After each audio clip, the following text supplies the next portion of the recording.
Middle education के एक धमाकेदार वीडियो में आपका स्वागत है। आज जब मैं वीडियो शूट कर रहा हूं तो आज है 3 फरवरी वर्ष 2024 और 2 फरवरी के दिन माध्यमिक शिक्षा मंडल मध्य प्रदेश भोपाल द्वारा एक नोटिस जारी होता है। नोटिस में बहुत सारी बातें ऐसी लिखी गई है जो अभी तक आपको पता भी नहीं था, मतलब जिसे ना तो तुम न्यूज़पेपर के थ्रू सुने हो ना तो कहीं से। ये गोपनीय बातें हैं और एग्ज़ाम के 2 दिन पहले जारी किया जा रहा है। स्टूडेंट्स, इस वीडियो के माध्यम से तुम पूरा का पूरा समझ जाओगे कि क्या इस वर्ष प्रश्न पत्र वायरल होगा, कहाँ रखा जाएगा पेपर, क्या बैंकों में रखा जाएगा, थाना में रखा जाएगा, क्योंकि ये 100% एकदम ऑफिशियल नोटिस है। इतना ही नहीं, आपको ये भी पता चल जाएगा कि आपका प्रश्न पत्र कहाँ खुलेगा, कैसे खुलेगा, किस प्रकार से पैकिंग की गई है। पूरा का पूरा इन्फॉर्मेशन तुमको इस वीडियो में मैं देने वाला हूँ। पढ़ाई ज़रूरी है, मैं मानता हूँ, लेकिन पढ़ाई से भी ज़्यादा ज़रूरी है कि आपको पूरा का पूरा इन्फॉर्मेशन पता होना चाहिए कि एमपी बोर्ड इस बार क्या सख्ती बरती है। देखिए स्टूडेंट, जैसे मैं आगे बढ़ता हूँ तो यहाँ पर स्पष्ट रूप से लिखा है कि हाई स्कूल एवं हायर सेकेंडरी की परीक्षाएं 5 और 6 फरवरी से प्रारंभ की जा रही है और परीक्षा से संबंधित जिला स्तर पर आपके मार्गदर्शन एवं निर्देशन में पूर्ण की जाती है। मतलब जिस प्रकार से उन्होंने गाइडलाइन जारी किया था उसी के अकॉर्डिंग आप लोग का एग्ज़ाम कंडक्ट करा जा रहा है। मैं मेन पॉइंट को डिस्कस करूँगा। आगे ये लिखते हैं कि सोशल मीडिया के माध्यम से मंडल की परीक्षाओं के प्रश्न पत्र उपलब्ध कराने संबंधी भ्रामक जानकारी प्राप्त हो रही है। मतलब लोग ऐसा कहते हैं कि सोशल मीडिया के माध्यम से टेलीग्राम पर, व्हाट्सएप में या फिर यूट्यूब में मंडल का रियल पेपर आ गया है, जिसके विरुद्ध कार्रवाई की जाना भी आवश्यक है। और अगर कोई सचमुच पेपर वायरल करता है तो उनके विरुद्ध कार्रवाई की जाएगी। अब क्या ये सच में कार्रवाई होगी या फिर केवल नोटिस है? तो चलिए स्टूडेंट्स, इसी का इन्होंने दूसरा पेज संलग्न किया है और बताया है कि मंडल परीक्षा के पूर्व दौरान कलेक्टर द्वारा ध्यान देने योग्य महत्वपूर्ण बातें कौन सी है। सबसे पहले आपको पता होना चाहिए कि 5 फरवरी से आप सबका एग्ज़ाम स्टार्ट है, ये पहली बातें। दूसरा है कि 120% केंद्राध्यक्ष, सहायक केंद्राध्यक्ष की नियुक्ति जिला स्तर पर NIC के माध्यम से रैंडमाइजेशन के उपरांत किया जाएगा। मतलब सिंपल से कह रहा है कि केंद्र अध्यक्ष ऐसे होंगे जो एकदम बहुत तगड़े वाले होंगे, ठीक है, और पैनी नज़र रखेंगे। आगे बढ़ते हैं तो कहता है कि प्रश्न पत्र के समन्वयक संस्था में दिनांक 1 और 2 फरवरी को वितरित की जाएगी। मतलब प्रश्न पत्र कितना आएगा, कितने बच्चे आपके संस्था में बैठ रहे हैं, 2 फरवरी तक सभी स्कूल के शिक्षकों को पता चल चुका होगा। इतना ही नहीं, जो प्रश्न पत्र की कॉपी होती है वो जहाँ जहाँ सेंटर बनना है वहाँ पर कॉपी पहुँच गई है। और इस बार आपके कॉपी में बड़ा बदलाव किया गया है जो कि आप स्वयं को पता नहीं होगा। एक कॉपी का वीडियो मैं आज ही अपलोड किया हूँ। जब मैंने कॉपी देखा तो मैं खुद हैरान हो गया, क्योंकि न्यूज़पेपर वाले और सभी स्कूल के शिक्षक एक कॉपी दिखा रहे थे जो कि जिसकी लंबाई अधिक होती थी और चौड़ाई कम, लेकिन जो सच में कॉपी आया है रियल में आपके स्कूल में, वो कॉपी इस प्रकार से है जिसकी चौड़ाई बहुत अधिक है लेकिन लंबाई कम है। इस प्रकार से कॉपी देखने को मिलेगा। ये पुराना पैटर्न था और ये पैटर्न इन्होंने फॉलो नहीं किया है। इस पैटर्न में कॉपी देखने को मिल रहा है। तो ये बहुत बड़ा बदलाव है जो कि न्यूज़पेपर वालों तक नहीं बता पाया था। मतलब ये गोपनीय बातें थी जो तुम्हारे सामने मैं रख रहा हूँ एग्ज़ाम के 2 से 3 दिन पहले।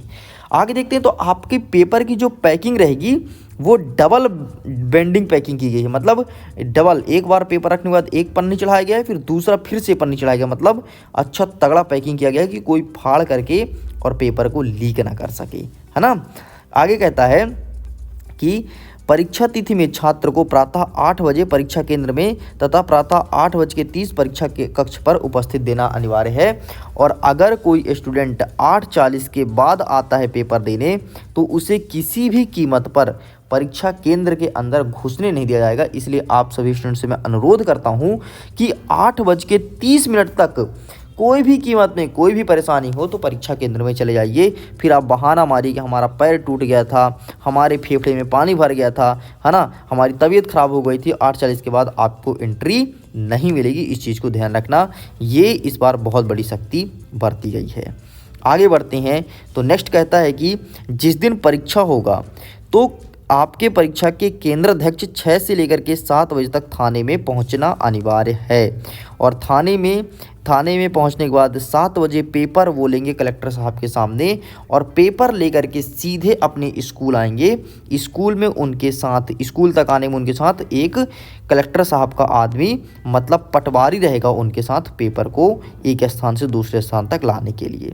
अच्छा, जब वो पेपर वहाँ से उठाएंगे थाने से, तो एक सेल्फी लेंगे और एक वेबसाइट है, एक एप्लीकेशन है, वहाँ पर सेल्फी अपना भेजेंगे। और जैसे ही स्कूल पहुँचेंगे, है ना, पेपर लेकर के, तो स्कूल पहुँचेंगे तो बंडल, पेपर के बंडल के साथ, कि पेपर कहीं फटा नहीं है, बंडल कहीं टूटा नहीं है, उसकी सेल्फी भेजेंगे। इस चीज़ को ध्यान रखना।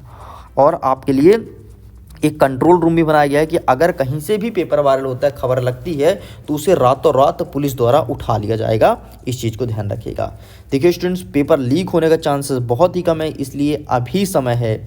मैंने टॉपर सीरीज़ एक माह पहले ही चला दिया था, अगर आप उससे पढ़ाई नहीं किया तो डेफिनेटली लॉस आपका फिक्स है। और जो स्टूडेंट्स पेपर के चक्कर में बैठा है, आपको एग्ज़ाम के दिन रोना पड़ेगा। यकीन मानो, अगर आप किसी को पैसे दे भी देते तो कोई भी पेपर इस बार नहीं दे पाएगा, क्योंकि पेपर लीक करते थे शिक्षक लोग, और वो शिक्षक इस बार डरे हुए हैं। सीधे उनको 10 वर्ष की सज़ा सुनाई जाएगी और 10 लाख रुपए का नगद जुर्माना है, इसलिए पेपर लीक कोई भी नहीं करेगा। पहले क्या होता था, शिक्षकों को 5 से 6 हज़ार रुपये लोग बाग दिए और पेपर को निकलवा लेते थे। लेकिन इस बार भाई 5 से 6 हज़ार रुपये तो से अगर कोई शिक्षक लेगा और पकड़ा गया तो उसे 10 लाख का जुर्माना लगेगा, और 10 साल की जेल 100 अलग, और नौकरी जाएगी 100 अलग। इसलिए आपको लगता है कि कोई 5,000 के चक्कर में अपनी नौकरी दांव में लगाएगा? आप खुद सोचिए ना, इम्पॉसिबल है, ऐसा नहीं होगा। अब देखो, जब केंद्राध्यक्ष आपका पेपर ले आएगा, तो पेपर ला करके पेपर को अपने कक्षा में नहीं खोलेगा, बल्कि बॉक्स सहित वो पहुंचेगा जहां एग्ज़ाम होगा, जहां सारे बच्चे बैठ रहेंगे, और बच्चों के सामने प्रश्न पत्र को खोला जाएगा। इस प्रकार से निर्देश जारी किया गया है। परीक्षा केंद्र के अंदर किसी भी व्यक्ति के पास मोबाइल फ़ोन नहीं होगा, चाहे वो परीक्षा का केंद्राध्यक्ष प्रभारी हो, स्टूडेंट हो, या फिर कोई शिक्षक हो। और प्रत्येक सेंटर पर विकासखंड स्तर से 2 से 4 निरीक्षणी दल का गठन होगा। मतलब 2 से 4 ऐसे टीम बनेगी जो चेक करते हैं, कहीं भी किसी भी टाइम किसी भी केंद्र पर पहुंच सकती है। इस चीज़ को ध्यान रखिएगा। तो ये सख्ती बरती गई है, बहुत ही तगड़ा इन्फॉर्मेशन है। हो सकता है अभी तक आपको पता ना रहा होगा, बहुत सारी चीज़ें तो पता चल गई है, और मुख्यतः कॉपी को पता ज़रूर चल गया होगा। अगर आपने कॉपी वाला वीडियो अभी तक नहीं देखा तो जाइए जाकर के इस वीडियो को जरूर देखिएगा। मैं करता हूँ वीडियो के एग्जाम के लिए all the best. Topper series से जुड़िए, बहुत फ़ायदा मिलेगा। टेलीग्राम पर फॉलो कीजिए, फेसबुक पेज पर जुड़िए, लिंक डिस्क्रिप्शन बॉक्स में दिया गया है। एक बार आप फेसबुक पेज पर जुड़ो, फेसबुक पर बता दिया जाएगा कि आपको क्या फ़ायदा मिल रहा है यहाँ पर आने से।